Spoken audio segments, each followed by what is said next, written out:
राम राम नमस्कार। हम किरण उपाध्याय अपना चैनल पर और सबके बहुत बहुत स्वागत करता नहीं। आज बहुत सुंदर एगो सोहर सुनावता नहीं जा सुनी सब है। पसंद आई तो लाइक शेयर कमेंट जरूर करब सब है। और चैनल पर नया हो सब है तो सब्सक्राइब भी कर लेब सब है। चलिए सुनल जा। पहिला बेदन जब आवेला धरती के सुमिरी ले हो। पहिला बेदन जब आवेला धरती के सुमिरी ले हो। ए धरती ना मोरे माई ना बाप के गो हराई बिहो। ए धरती ना मोरे माई ना बाप के गो हराई। दूसरा बेदन जब आवेला सासू के जगाई ले हो। ए सासू उठी के रा देवता मनाव तय बनाही जियबिहो। ए सासू उठी के रा देवता मनाव तय बनाही जियबिहो। तीसरा बेदन जब आवेला गोतिन के जगाई ले हो। गोतिन के जगाई ले हो। ए गोतिन उठी के रायागा पाछा बैठ तय बनाही जियबिहो।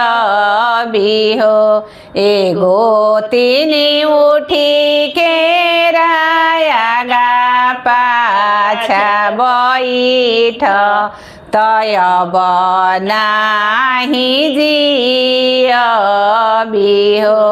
चौथा बेदन जब आवेला ननद के जगाई ले हो।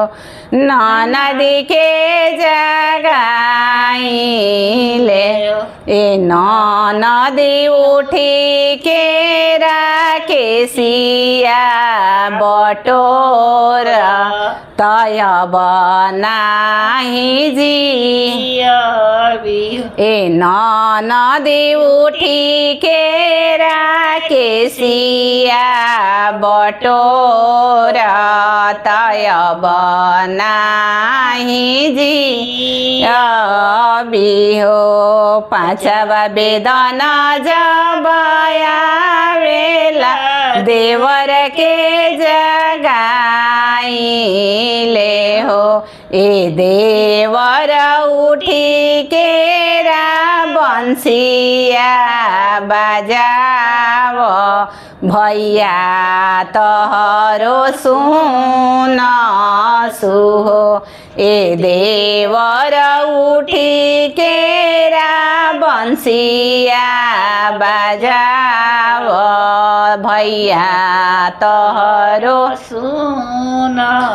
तपासवा लड़वले हा बेला तरयवरु बबुर तर हो। ए लाला ना धपसी पैसे ले गाजाओ बरी कहना धनी कुशल का हम कहीं राजा कुशल अवरु से मंगल हो। ए राजा मरिले कमरवे के पीरे तय बनाही जियबिहो।